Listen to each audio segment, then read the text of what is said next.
It's the Philly Peach Podcast. It's the Philly Peach Podcast. Hey, it's the Philly Peach Podcast. It's the Philly Peach Podcast. You was on it, girl. Welcome back to the Philly Peach Podcast. I am your host, Jasmine, the Philly Peach herself. I was born and raised in Philly, but I've been a Georgia Peach at heart all my life. Okay, and so today I have here with me Yaya. Okay, she and I met quite some time ago now. It's been a year and some change, almost 2 years maybe, when I first met Yaya. We were at a party and somewhat of a party. But it was a really cool event. And I connected with her and one of her friends that night. I was there completely by myself. And so I was just looking for somebody to, meet, talk to. I was doing it to network and meet new people anyway. And so that is where I met Yaya. And so she's going to now, as we continue the conversation on finding power in process to promise, she's going to share her story today. So Yaya, thank you so much for being here with me today. Thank you for having me. Yes, of course. So just start out just telling everybody where you're from, what you do. Ooh, I am from Haiti. My parents are Haitian immigrants. I grew up in Boston, but then I moved here at the age of 14 because my brother and I have sickle cell, and it was just better for us to be here. Oh, wow. So I've been here ever since. I'm a lot of things. I'm a writer, a poet. I'm a lash artist, worship leader. I do a couple different things, mobile bartending. It's a lot of different stuff that I do. Okay, so you're a dynamic woman. Yeah. Okay, so just to start out, like I pretty much talk about the foundation of the relationship. Like when did you, I guess, like first start, or when did you quote unquote like meet God? Like what was that moment or situation like for you that led you to be like, okay, Lord, I need you. Oh, I need you. Okay. I have always had a grasp, a hook on God because my parents were in church. And so I grew up in the church my entire life. My dad was a well-known musician, but it wasn't until we moved here, my father became a minister, and I could not stand it. So I decided I was going to go to college to get away from God. Not because I was angry with him, but just get away from the legalistic everything that was going on with being a preacher's kid. It was very hard to transition into that, and things of that nature. So I decided I wanted to go as far away as possible, but within the state, and just try to get away from the church folk, so to speak. Sure. And went over to Valdosta State, thought I was going to be wilding out. I did wild out a little bit. And within a couple of months, maybe, August, September, I'm walking down in the little college center or whatnot, and I get stopped by a worship leader. Didn't know that's who he was at first. I thought he was just a random guy. I had a low cut shirt and I was in a mini skirt. I was looking like I was trying to catch some stuff out there, but at the same time when someone approached me, I was like, who are you? That type of vibe. And he stopped me. He was like, I'm just trying to invite you to church. And I felt so guilty. I was like, oh my gosh, let me cover up. Didn't know you was a church guy. Excuse me. Went to church with him on that Sunday, and that's when I'm starting to hear sound teaching. Not that I'd never heard it before, but it was starting to affect me because it was more relatable.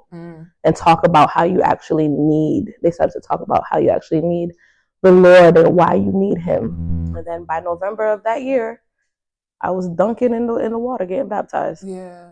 Wow. That's awesome. So now, since then, so when was that? Like that was November 28th of 2009. 2009. Okay. So from 2009 to now, we're in early 2024. What has that journey been like from 2009 until now, and how have you seen the way that God has grown you, or even corrected, pruned you through that time, and how has that impacted your relationship? From 09 to 24, it's been chaotic.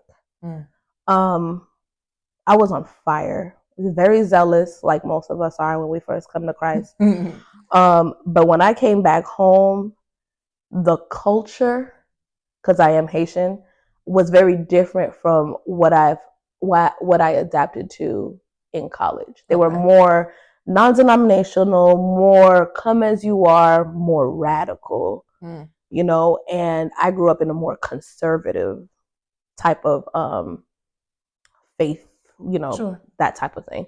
And so coming back home was a struggle because my parents just didn't get it. My parents didn't understand. The other people at the church just did not understand. I'm trying to figure myself out, so I'm still trying to hold on to what I grasped back in college, and I didn't have any community. And it was very hard because how do you say you don't have community when you are a preacher's kid and you're literally around church all the time? So eventually I slid into a double life. And it was a struggle because I kept wanting to leave my father's ministry, but I felt like I owed him. And it was hard. So for 10 years, I was in my dad's ministry, doing whatever I can, but I slipped into this double life because it was just easier to cope. It felt like people in the world understood me better and was more accepting of me as a Christian than Christians. Wow. So I lived a double life for about 10 some years. And then in 2018, I went through one of the hardest times of my life. Felt very depleted, very low, dealing with a lot of depression. And I made a decision in 2019, I'm going to live for God for real. Like, God, I'm going to do this. I'm tired of doing it my way. I'm tired of broken relationships. I'm tired of trying to fill my life up with something, anything, you know, friends, boyfriends, all kinds of madness. So in 2019, I said, okay, God, just you and me. And that was the top of 2019. And by March, this is 5 years now. My mother fell ill with a stroke and was left paralytic. My best friend, the one who encouraged me to keep writing and to get my writing out there, passed away. And I lost my job, which is where I found a lot of my identity. And all of that happened within days of each other 5 years ago. And it was rough because I'm like, excuse me? I said I'm walking with you now, and you about to... You snatching it all up. What's going on? So it was pretty rough. I was like, wow, okay. So I say I'm about to do this for real, and you really just hitting me with your best shots. Like, okay. But at that time, I was so low that it felt like I couldn't get any lower. I didn't have no other choice but to keep going. I didn't have no other choice but to figure it out. And I wanted to be mad at God, and I was, but it didn't stick, so to speak. Like, I was upset with God. I couldn't stay mad. What am I going to stay mad for? I had to look back at all the situations that God had pulled me out of prior to. I was facing 10 years in jail for a crime I did not commit. I was helping out, a younger cousin, and long story short, they had all this evidence piled against me. My lawyers said that we know it wasn't you, but it looks like it's you. And because she's a minor, you're going to go down for this. And my mom was up in the Walmart praying. And before my trial, they lost evidence. They said, we don't know. There's a storm. The evidence was gone. And so I was reflecting on things like that. I was reflecting on moments of having sickle cell. I have a cousin who is very sickly. She has sickle cell as well. But wait, we cannot speed past. They just don't nobody just lose. They just lost it. Not we got files. And that ain't gone. Ready to take me down, man. They said somebody got to pay for this. This girl stole over $900 worth of merchandise at Walmart. and she's the mother of my goddaughter. And so I'm just trying to help out. She was a very young mom. Yeah. And I'm just trying to help out, taking her to, grocery stores or whatever. Yeah. And she's over here. And she was swiping bagging items. My God. And I was the one who was of age. So I'm over here waiting for her, thinking she's grabbing some stuff for the baby. And I got the baby in my hand. And I'm in Walmart trying to figure out where she at. And they locked me up. Oh my God. They locked me up. And they were like, yeah, we know. We hear you. But they want somebody to go down for this. Right. And you're of age. So I was facing 10 years. I probably wasn't going to do all of it, but any jail time for something. Okay. I didn't do. Time for that? Who's trying to be in jail? Girl, no, let me tell you. When they arrested me, like they were like, "Oh, we got to take you in." I said, "You ain't finna arrest me. Now if my daddy ain't here, my daddy came and they locked me up." So, child, I just knew. Oh, if my daddy get here, I ain't going nowhere. But your daddy came through, all right. My daddy pulled up and they said, "Sorry, sir, we're so sorry." Quick. Listen, took me out. You're a heavenly father. Okay, at the last daddy. At the last minute, I had an attitude with God. The fact that they have piles of evidence, it's like, oh, we lost it. We can't. What? I had an attitude with God because why would you even let me get locked up if you know I didn't do it? You know? And that be my beef with God all the time. Like, why? You know what I'm saying? But in 2019, I'm looking back at these stories, like, how God miraculously did that, how I'm better off than a lot of other people with sickle cell. I might have pain, I might go to the hospital, but I'm not hospitalized as often as most of them are. I'm not going through surgery. I don't need to get blood transfusions. And I'm sitting back and I'm like, as mad as I am, as frustrated as I am about these situations, I can't deny who you are. Yes. I just can't. Yes. What am I going to do? The truth is in front of me. What am I going to do? Yeah. I've seen you do your big ones time and time again in my life. Yeah. And so, 2019 is when I was like, we're going to ride this thing out. Yeah. We're going to ride this thing out. And it's been a journey, but that's when I came back for real. Yeah. So is it that when you think back over things, like what is it that sustains you as you even go through those other, challenges or certain moments of your life that may be hard? How does your relationship with him, knowing that, you know what, God, I know you are who you are for sure, even if it's a challenge for me in this moment, I know nothing's a challenge. So how does that sustain you in those moments when you are enduring another situation? I have to look back. My testimony is what keeps me. Because I'm a writer, I journal a lot. And when I am going through some very difficult moments, like when I feel like everything is closing in and I can't talk to anybody and I just feel like my mind is clouded, I go back and look at some of my old journals and see how rough it was then and how I thought I wasn't going to come out then. In 2020 or 2021, 2020, 2021, I was fed up with where I was living. I wanted to move into my own apartment. I didn't want a house because I felt like a house was too much responsibility. Yeah. I was so fed up with my living situation and I did not want to move back home. And I wrote in my journal, I said, I feel like a loser. I'm about to be 30. I got nothing to show for it and blah, blah, blah. And I'm like, God, just give me a 1-bedroom apartment. And he sent somebody to tell me, you're selling yourself short. And I was like, a 1-bedroom apartment is good. Because if I get more than 1 bedroom, I'm going to feel, compelled to help somebody in need in the future. And that's how I got in my mess in the first place, trying to help people out. And I don't want to go back home. What do you mean? And the person on the phone is just like, I think you should look into getting a house.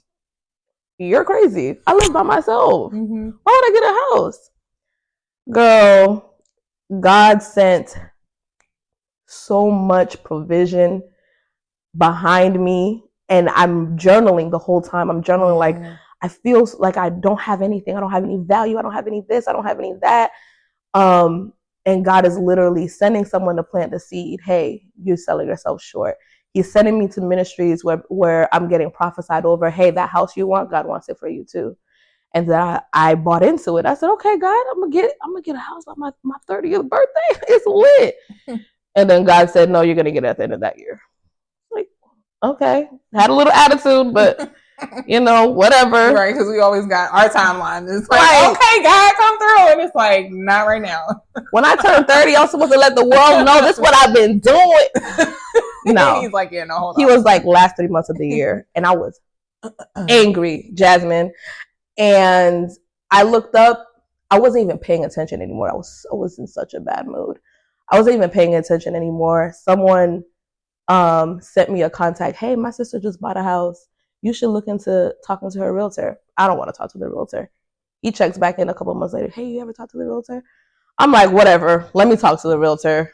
Let me call her. Just let her know. Hey, I'm just throwing it out there. I don't have the money. I don't have the credit because my medical bills will tank your credit score. I don't have the money. I don't have anything. Mm-hmm.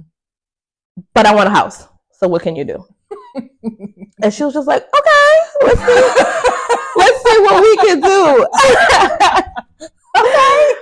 And that was in October of that year. By November, I was packing up all of my stuff in faith. Mm-hmm. Couldn't one note. I was packing up all my stuff in November, and December I was couch hopping. And the last business day of the year, the house that I finally was able to put an offer on, I got a call. Me and the seller were going back and forth about petty stuff. And I got a call on the last business day of that year that his wife told him, let that girl have that house. Come on, Jesus. So without all the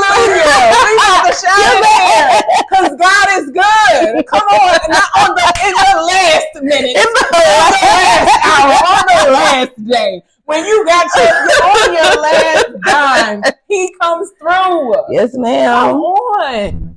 I'm sorry if that was too loud in the mic. No, you good. That's what I'm talking. That's the God that we serve. That is incredible. My God, He's amazing. And I gotta refer to that because that's one of the most recent things to happen. Yeah. And I have to be like, okay, you didn't have the money, you didn't have the credit, and He gave you asked for a 1-bedroom apartment, He gave you a 3-bedroom house. Come on. What? Come on. Where did you do that at? Come on. What? How? You want to talk about exceedingly, abundantly, above all you can ask, think, or imagine? Child.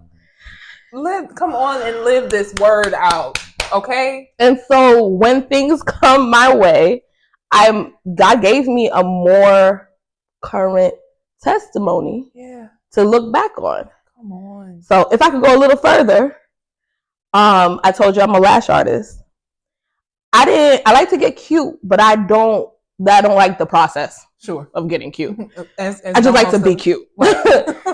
And this past year was tough. It was coming into my second year in my house. Okay. And I could not keep up. And now I'm looking at God like, how you give me a house that I can't pay for? Mm-hmm. Where they do that at? Like, what's happening? Be for real.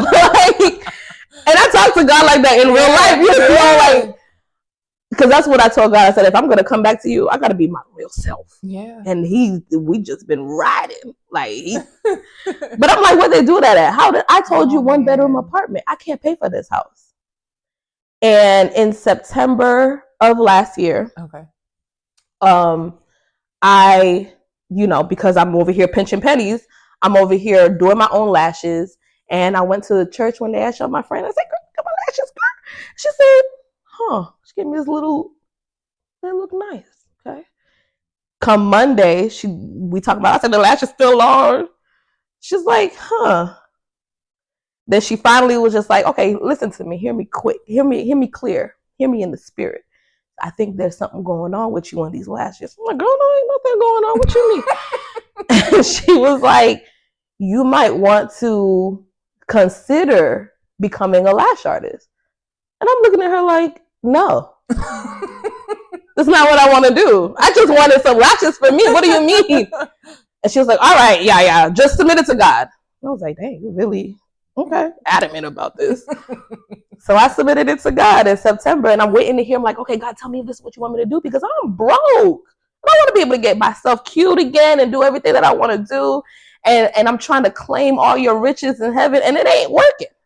But you gave me this house that I can barely afford, and so October comes, and I'm like, we got to make a decision, because now it's weighing on me heavy. Like, do I become a lash? And it's all the pros and cons, and it's swimming in my head. And I tell God, okay, I'm about to invest. I'm about to be a lash artist. Mm-hmm. And if that's not what you want, stop me. Child, counted up the cost, and to get my material, to get my training, to get everything that I need to become a lash artist, to begin practicing, it was pretty much the sum total of my mortgage payment. Mm. I said, okay, God, you want to stop me. If this ain't what you want, you got to stop me. And so he didn't stop me. Mm. I didn't pay my mortgage in October, November, December. January of this year, the calls start to reduce. So I know they're drafting up the foreclosure papers, because I know what my terms are. Yeah. And I'm waiting. And I'm like, it's so crazy, because all of January, God is having me talk to random people testifying about the house. I got an attitude. How you going to have me testify about a house I'm about to lose?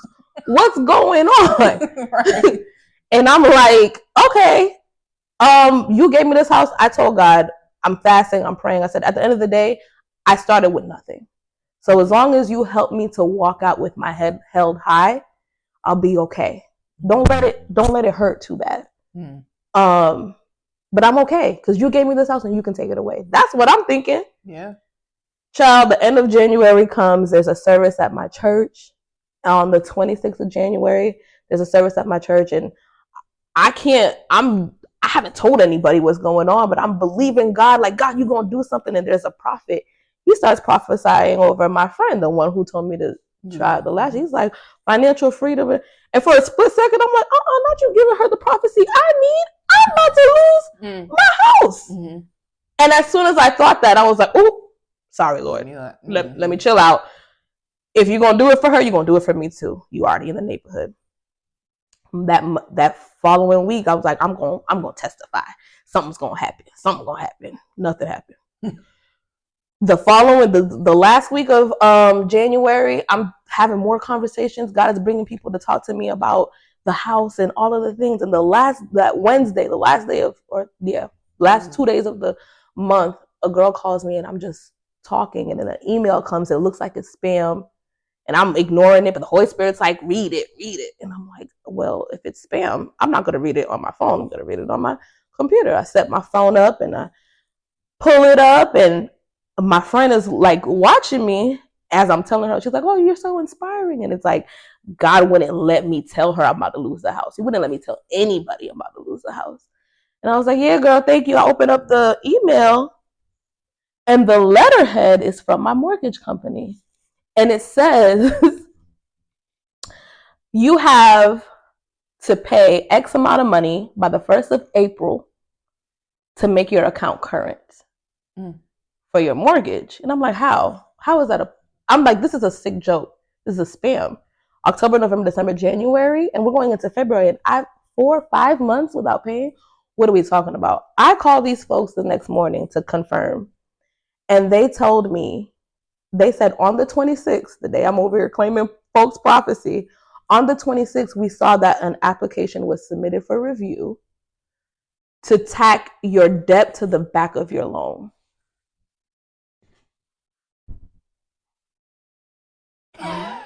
And if you pay less than what your regular mortgage note is by the 1st of April, you'll be caught up. You don't have to worry about the $7,000 you owe. What? What? And so I froze. I said, who applied? Right. Because who put this application? Because it wasn't me. I was avoiding. I wasn't picking up no calls from them folks. I didn't tell nobody. Where does the application come from? She was like, yeah, I can look that up for you. You hear her nails typing or whatever. So I'm like, okay, yeah, let's get to the bottom of this. And she was just like, I don't see where you applied.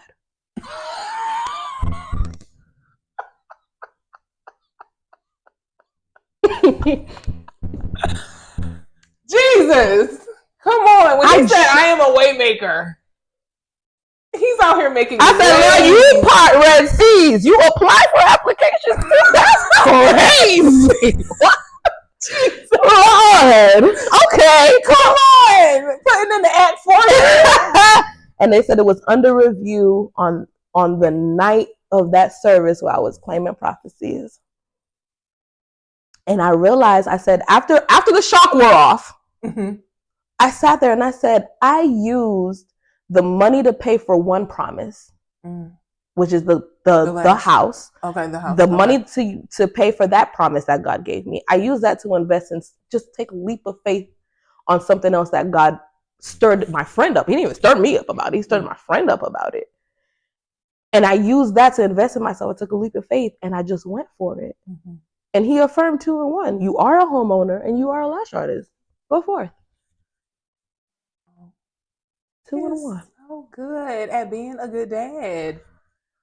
And he still got me out here doing, getting booked for poetry engagements and different things. And I'm just like, okay, you really want me. When I first saw some of your stuff when you was, I was like, okay, yeah, with the poetry. Come on. Yes, ma'am. Yes, I'm here for it. That's what's up, Yaya. I can't, oh my gosh, I thank you already. We ain't even done yet, but I thank you, okay? Because this has been incredibly just I want to say inspiring, but that's not even the word. It is faith building.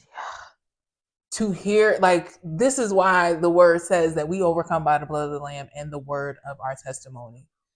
Because these testimonies of just how and I mean, without effort, God just be out here doing him without even trying. I'm like, you just out here being God. And that's just what you doing, Just being yourself. Just right. God, you just out here being yourself. Okay, blessing my whole life and blessing so many people too. I am so thankful for your testimony because it speaks more to who he really is. Yeah. Provider. And my heart aches for so many people who still just don't know. Just don't know. Not even just for the things that he does, but the fact that you get to experience who he is in those moments. Yes, God, I'm beyond grateful for this blessing. It has blown my mind that you've even done this. But to now that I have gotten to experience another aspect of who you are as a provider, another aspect of who you are as a father, another aspect of who you are as the healer, the helper. You hear me, everything. And it's God, how amazing is that? And that's a part of why I wanted to really do this series, is because I wanted women to hear the testimonies of other women who are enduring through some of the most challenging times, some of the most tough situations in life, but the sustenance of their relationship and the foundation that they have with God is bringing them through it. And that is what's empowering you to get through, even as it's going on. I just think that so many people are missing out on that even in the challenge, even in the tough spot, the hard things, the hard days, there is still sustenance and there's still power in that for you. Because how faith building is it for me, but how much more faith building is it for you to be all right, God, we in this thing. Yeah. Next time something happened, I know, all right, you came through on this one. What we doing now? Yep. It just gives you that confidence in him. It's so incredible. It's so incredible. I am so grateful. God is so good. My mom used to tell me that as a little girl, your life is a testimony. She was referring to sickle cell, right? And I was always, I was a rebellious child. I was like, I need to find my own story. She's like, you got a story. You got sickle cell and God is keeping you. And my mama used to just, but that constantly comes back to my mind because I realize it's so true what they say. Sometimes your life is the only Bible someone will ever read. So fine, you don't want me to bump you over the head with this scripture, but if you like the way that I tell my stories, I got some stories for you, honey. I'm gonna tell you about how God keep coming through. You can't walk away from testimonies like that, jails, sickness, homelessness, and think that there's not somebody on my behalf. Come on. What? None of this is being worked out by me. It ain't me. It ain't me. No. Come on. It ain't me. But my God. Yeah. Lord. Like it's just like you, Lord. I can't give it to nobody else. Okay, you the one. Like that is just incredible. I'm so grateful for you. I appreciate you taking the time to come. I definitely want to have you back. Come on. Okay. Definitely need to get some poetry in there too. Okay. Gotta get people a little taste. You are a phenomenal poet. I am so grateful that you came to join me here today. I know I keep saying that, but that's all I can say. Like hearing everything that you had just shared, like I had no idea what would be in store. I literally just was like, Yaya needs to be on one of these episodes. And I was just on Instagram and I was like, okay, I want to, I'm trying to get my guest list together, who I want to feature. And it was like, I need to get Yaya. And I was like, let me message her. And my God, if I am not so glad I did. I am so glad I did, because what this has done for me, I can't imagine what it will do for the women who will hear this and see this. Bless like, I'm God. So thankful. I am truly grateful. I can't say it enough. Okay, but we do gotta wrap it up. So is there anything else that you would say just to empower any of the other women who are listening, if they ain't been empowered already? Okay. By everything else you said, just something like, just like a one last word to embrace that power through that process to the promise. I guess to put a bow on everything, with everything that I spoke on, I'm so glad it's blessing you. I'm so glad it's blessed the people I've testified to already. Mm-hmm. But what it's doing for me to see the reactions and whatnot is giving me this assurance that I'm not just living for me. Amen. I'm living to help other people, yes, whether I know it or not. So those dark moments, this is helping me for when those dark moments do come and depression tries to reclaim me or whatever those things may try to come back and get at me. It's reminding me that these dark moments, I'm going to live through them. Yeah. And they're gonna bless somebody else. So that's what I would say to anybody who's watching, listening, whatever. Understand that your dark times are not just for you. Mm-hmm. God will get the glory, but he's gonna get the glory not because he's pulling you out of it. That's not just that. Mm-hmm. It's also the other people going through it too. Yeah. It's also the other people who are convicted wrongfully. Mm-hmm. That there's hope, that God can still turn your situation around. I didn't have to go into a jail or a prison or whatever. It might be somebody in there, but God can still turn it around even if you're in there. Mm. It might be somebody who is sitting in the hospital right now with whatever illness. You see me, I'm out here, God turned it around. So there's hope in everything that I went through. The homelessness, packing my stuff up, sleeping on folks' couch, not knowing where I'm going to go. It was hurtful. It was hard. Yes. It was so sad. I felt so low. But now looking back, I don't know who's going to be going through those similar things that this story is going to help. So if you're going through whatever you're going through, get through it. At the end there's victory. At the end, God gets glory. At the end, you don't know who you're going to help. So that's my bow. Top of that. Perfect bow. I thank you again so much for joining me today. Oh. And I thank all of you who have tuned in to the Philly Peach podcast. And as I always say, until next time, pray, prepare, pursue, persist, and you will prosper. Pray about everything. Don't worry about anything. Prepare for what you pray for. Pursue what you prayed for. Be persistent in your pursuit, and you will prosper. Until next time, I'm your host, Jasmine, and y'all have a good one. Bye.